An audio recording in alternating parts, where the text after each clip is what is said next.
So, welcome today. We are having another of our Zoom calls today, and I'm delighted to be joined by Martin Powell, who's one of our advisory board members at the Property Angel. But Martin has got vast experience in the business world, vast experience moving around the world, and Martin has kindly agreed to talk today about his experiences in downsizing. So, Martin, welcome. Thank you for joining us. Pleasure to be here, as always, Kevin.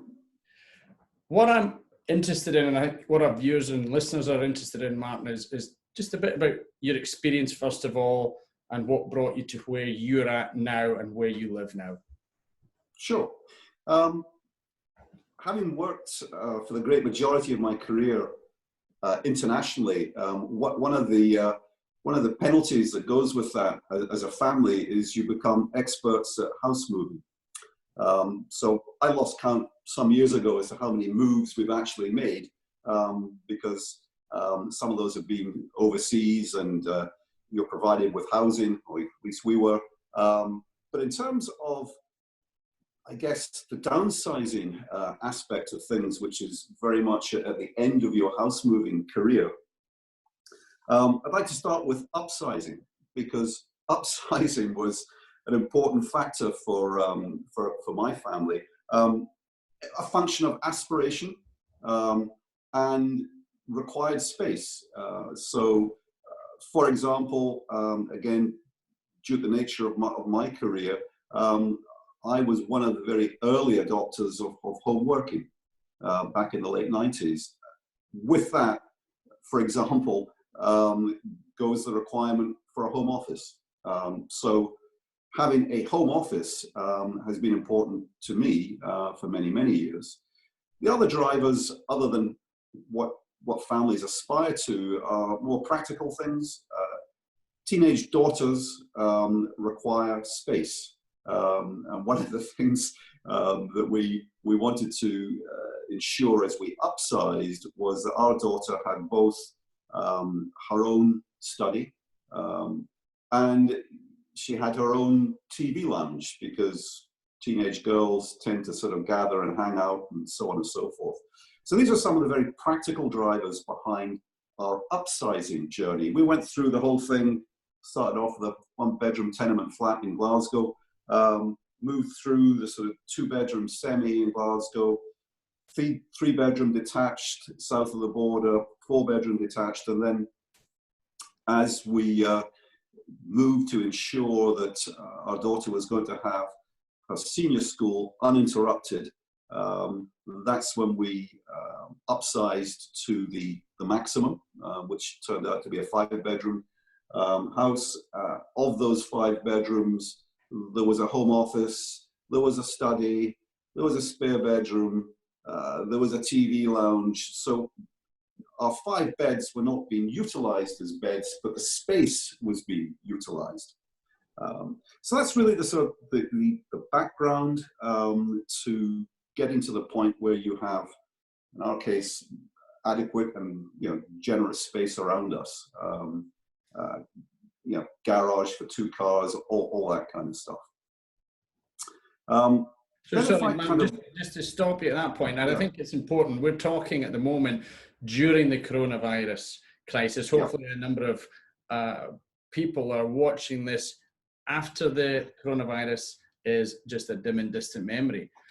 But I think what you've described is really important. It's a right-sized property in that where you want to be in a crisis like coronavirus is somewhere where you can enjoy your house because you're in lockdown, and you all have space to get away from each other if you need to, and to come back together again when you need to share that important family time that there is. And it sounds as if you certainly had that in your property. No question.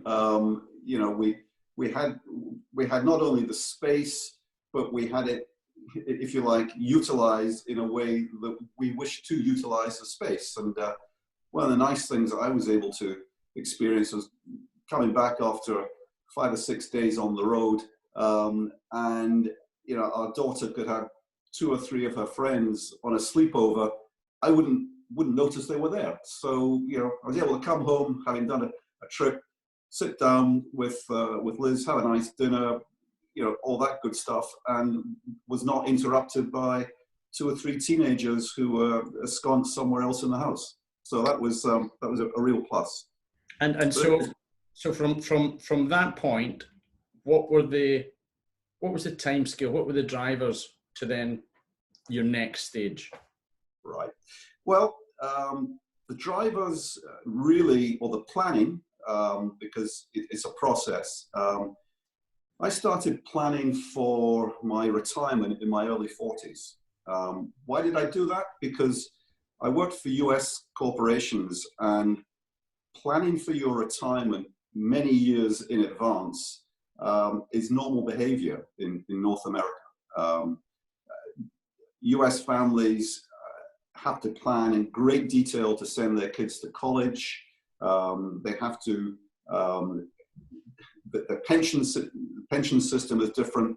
The bottom line is professionals tend to begin retirement planning, and part of retirement planning normally involves, or frequently involves, downsizing. So the US model is you start planning quite early on in life. And that's what I did. So, you know, we started planning for both retirement and downsizing very early on in life. We actually had KPIs. Again, that's the advice I was given by people who advise on retirement. Just to clarify for our listeners, KPI stands for? Key performance indicators. Okay. So my KPIs were as follows: financial independence, striving to get to that point, schooling and university for our daughter, identifying a target date for retirement, and finally, but not least, downsizing as a managed process, as opposed to a knee-jerk reaction. In doing that, so our downsizing process was 2 years, actually. And we were able to do that. We were fortunate enough to be able to purchase our downsized flat here in Edinburgh before we sold our 5-bedroom house in the home counties. Now, not everyone is going to be able to do that, but that was part of my financial sort of independence. So, you know, in terms of how old was I, early 40s when the planning process began. I suppose I'd have been late 50s when Liz and I decided that we were going to downsize. The catalyst for that was becoming empty nesters. So we knew that as Hannah went into her 3rd and final year at university, that we were getting close. She actually came back to live at home for a year after graduating, so that pushed it out a little bit. But the moment she moved out, that got us moving. And the temptation is to get lazy, and you end up rattling around a property where you're no longer, you know, utilizing more than 25% of the space that you've carefully planned for over the years. And professionally, I've seen too many former colleagues do 2 things. You know, one is they delay retirement until the last possible moment, even though they may be absolutely financially independent, but they can't let go of the career and perhaps the standing, the stature that goes with whatever they do. And these former colleagues and friends of mine, you know, the consistent message is, I wish I had done the planning earlier, made the moves sooner, got to downsizing earlier. And as I observed and, you know, talked about retirement with these guys and girls, I just made me more, you know, determined to sort of keep this as a process. And so what were some of the stresses, Martin? It sounds as if you're fairly much in control, but there still would have been a number of concerns, I suppose, for both yourself and for Liz as you went through that process over the 2 years. Can you share some of those? Yeah, I guess there was there's always the concern that you market the large family home at the wrong time and you don't maximize on the equity gain. And in the southeast of England, generally, that's not so much of an issue, but we were putting together the final thoughts about, downsizing, after the 2008 crash. So that reminded everyone that, anything can happen. And you could find yourself, falling short of many hundreds of £1,000s worth of equity. So that was a concern post 2008. The other issue was more practical. I spent a lot of time on the road, so leaving a lot of work to Liz didn't feel right. But she's done many house moves before, so there wasn't an issue around her competence, or experience. But that was difficult. That was emotionally difficult. Just being detached from a lot of the practical, hands-on stuff that I could have been involved in had I had a more traditional 9-to-5 career. And what about the emotions of leaving that family home that you'd been in for how long? 15 years. 15 years. So a long time, a lot of memories there. Yeah, lots of memories, and friends that you're leaving. Our daughter's sort of set of friends.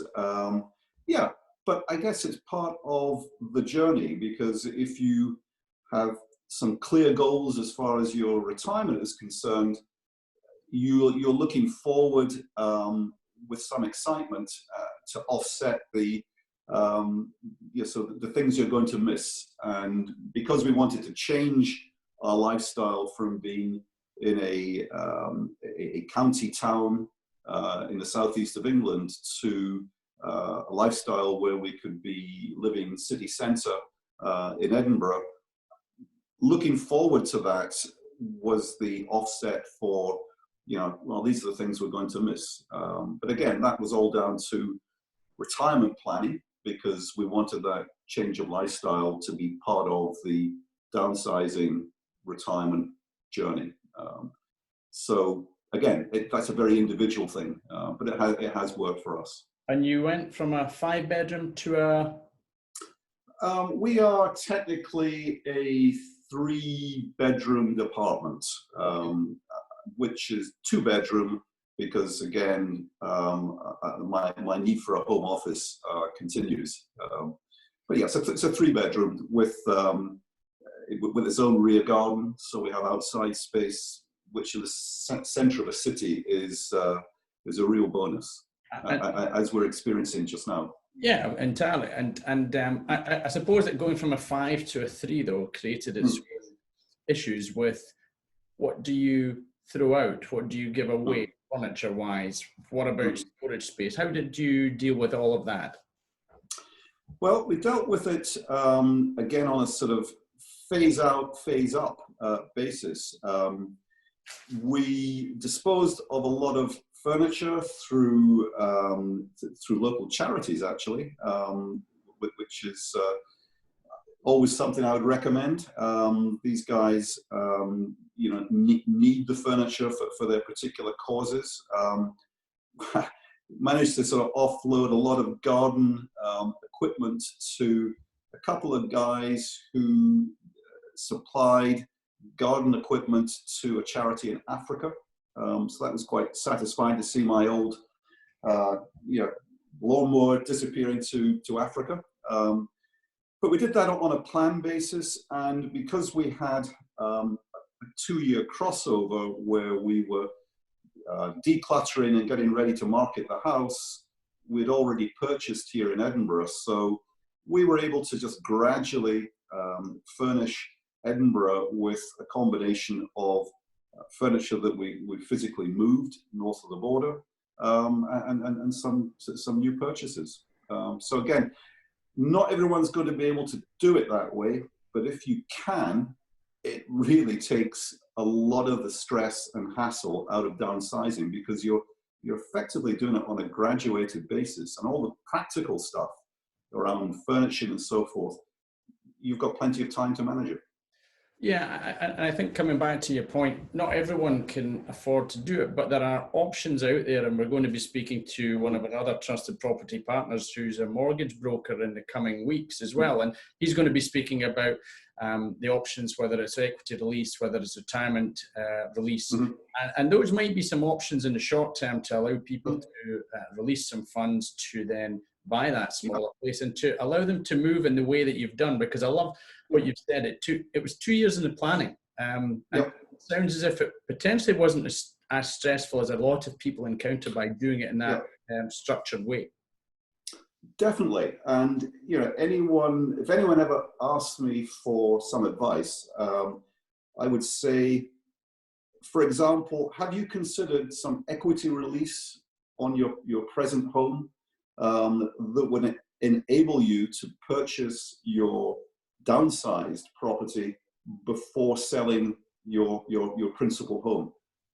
Believe me, it just takes a lot of the hassle out of the practicalities of downsizing. And indeed, the other benefit is if you're moving to a different part of the country or a different town or city, during that crossover period, you're actually getting to know the place you're moving to. So we actually enjoyed that. We were able to we used to consider ourselves tourists in Edinburgh for that 2-year period, but effectively we were getting to know the neighborhood, getting to know the city, just beginning to change our lifestyle. But certainly if you can do it on that kind of graduated, sort of crossover basis, that's the way to go. And in particular, people moving from the southeast of England or London further north in the UK or across the border into Scotland. Do you know what? People that have been down, as you and I know, Kevin, the price differential, can be substantial. So the gain on that sale in the south of England could fund you renting, arguably, in your chosen location for retirement before actually purchasing. Superb. So let's come on to the benefits now, Martin, of you having now moved from the 5-bedroom into the 3-bedroom. Like you said it was property as well. So just how have you and Liz adapted? Well, we're different people now. We see much more of each other for a start, which was part of the plan. Clearly, the overheads are significantly lower. Yes, we continue to be the banker mum and dad to our daughter who remains in that southeast of England, sort of zone. So, housing moves for her are a stretch, so we can help with that. But the key thing is, it's the lifestyle change. I don't have to worry about, cutting the grass, every weekend from, Easter to the end of November. I don't have to, gardening should be a pleasure. For me, it wasn't much of a pleasure because I come back from a trip. I might be jet lagged. I might be about to go off on another trip 48 hours later. And, oh God, I've got to do some gardening. Now I've got a nice back area, which is nicely landscaped and slabbed. So, lifestyle change has been positive. It's healthier. We walk pretty much everywhere. Use of the car is when we leave the city rather than in the city. So it all comes back to lifestyle change. Again, people have different personal objectives. Some people take up new sports, new pastimes. It's key that the lifestyle change works successfully. But yeah, the other benefits are the obvious ones. In particular, the cost of living suddenly, falls off a cliff, and you find yourself, with other things to spend your disposable cash on. Yeah, no, the heating bills are going to be much reduced. The council tax is going to be much reduced. Potentially, I suppose that people will be thinking about that. Stairs, minimal potentially as well. Yeah, I mean, if that can be very important to lots of people, in particular if they're quote, retiring at a traditional age, somewhere in their mid-60s. They may not be as fit as they have been. Adjacentness to the shops, the facilities, that's going to be important. There are hidden benefits for sure. I mean, we did not anticipate how many steps we would do in a week. I mean, that was a hidden benefit. It's a healthier lifestyle. Compared to, driving around the M25 and up the M4 or in and out of Heathrow Airport. That's not a great lifestyle. It's not great for your fitness and health. Yeah, and I think Legal & General came out with a report on last-time buyers, and there are 3.4 million people estimated to be looking to downsize by 2021. Most people will say that between 65 and 69 is the optimal age, but it sounds to me as if you did that in your early 60s, and there would be benefits in doing it at that age as well, rather than waiting to mid-60s, late 60s, even early 70s, because you're fit enough to do all the things you want to do. Yeah, absolutely. You've got to take into consideration a number of things. One is your health, and any advisor on retirement will tell you that making your sort of downsizing move can be stressful. So you want to be sufficiently healthy to deal with that. But I think the other thing is,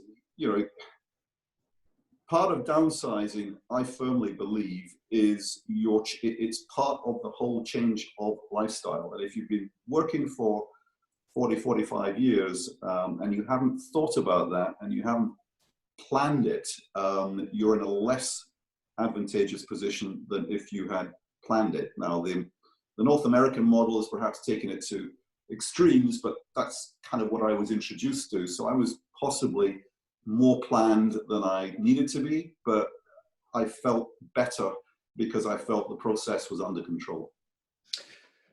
And I think for anyone who's sitting there thinking, oh, it's stressful, it's so much to take in, you were in control. That was one of the things that at the Property Angel we liked, your calm nature. You're obviously a people person, and you're bringing that experience to the Property Angel. And as a Property Angel, we're able to provide our property expertise, our guidance and support to anyone who is considering this. And what I'm picking up from that, this is not something that has to happen, a decision made today and move in 2 months' time. This is our lead in, and we're happy to be involved in that whole process, that whole journey with anyone, and guiding and supporting them all the way through that process. And it may well be that it's a time to start now. It might be a conversation that children are having with their parents. And also, parents are then able to, if they do sell, filter potentially some of that money back down to their children who are struggling and maybe a wrong size house. And this is where at the moment we're going to see this through coronavirus. You're going to hear the stress and the phone calls from the children and parents. So parents can actually help their children get up into the right size property and get into a right size property themselves. But all the benefits you've talked about, health, costs, everything as well come with that. So to people who are saying it's stressful, I'm going to put it off. Do you have any regrets of doing this at a much earlier stage at all? Didn't sound like it. No regrets at all. And furthermore, if Liz and I need to, for whatever reason, to downsize again, we wouldn't hesitate to do that on a planned basis. For example, we may decide we want a place without a staircase, very practical thing. Again, I would do that on a planned basis. I wouldn't look to, trigger the process expecting to sort of nail it in 4 weeks. I'd be looking to, sort of work it out with likes of yourself, 9, 12 months, ahead if necessary. So, the other thing about downsizing is it is possible, and that you need to downsize more than once. So whilst there's no plans at the moment for that, if that were to transpire, I wouldn't hesitate to do it on a sort of process managed basis once again. Yeah, and I think we have a couple of tools that we have put into place. We have our coming soon marketplace where anyone can test the market. They don't have to go and admit to an estate agent. They can put their property onto the coming soon marketplace at the Property Angel. They could say it's coming in 9 to 12 months time, and they can see who might be interested in their property. There is no commitment, no cost, no estate agent. And also they get the free property expertise, free guidance, free support that goes with that as well. And also just touching on what you said there, that we have that perfect next home profile tool, which really gets into the DNA of what their lifestyle is, what do they want to do, where do they want to be, and why are they moving? Everyone's always got a why. But when a lot of estate agents will just say, perfect, we'll get you moved, that's it. They don't get under the bonnet. They don't really ask the questions to make sure that that's a right size property, but a right fit property as well. We don't want anyone who has regrets about that property that they move into as well, because that would be the worst thing. Yeah, absolutely. And, what the Property Angel offers is, in my opinion, it's the classic win-win for the client. It can be done on a planned basis with 95% of the grunt work and the heavy lifting taken care of on their behalf. So it can't be anything other than a positive. Very much a win-win, business model that the Property Angel offers. Yeah, and just so that people understand it, we talk about it being free, that we will then recommend them to trusted property partners such as estate agents, mortgage brokers if they need them, and also tradespeople. So you talked about a small garden at the back. If there is a garden, we can recommend landscapers who can come in and make that a low maintenance garden. If somebody wants an extension and a conservatory because they want to be sitting out and put that and use that as a home office, as I'm doing at the moment, perfect. We can recommend those trusted property partners as well. So, really, really insightful, Martin. Really interesting. We had just spoken at a very granular level. You've gone into it in so much more detail. It's been fantastic. I hope all our viewers and listeners have found it useful. And obviously, if anyone is looking to downsize, we're here to help, and you can contact me on kevin@thepropertyangel.com or on any of the social media channels as well, on LinkedIn as well. But leaves me just to say thank you very much indeed, Martin, and look forward to seeing you around Edinburgh in the bars and restaurants when everything gets back to normal. Look forward to it. Okay. Bye-bye. Bye.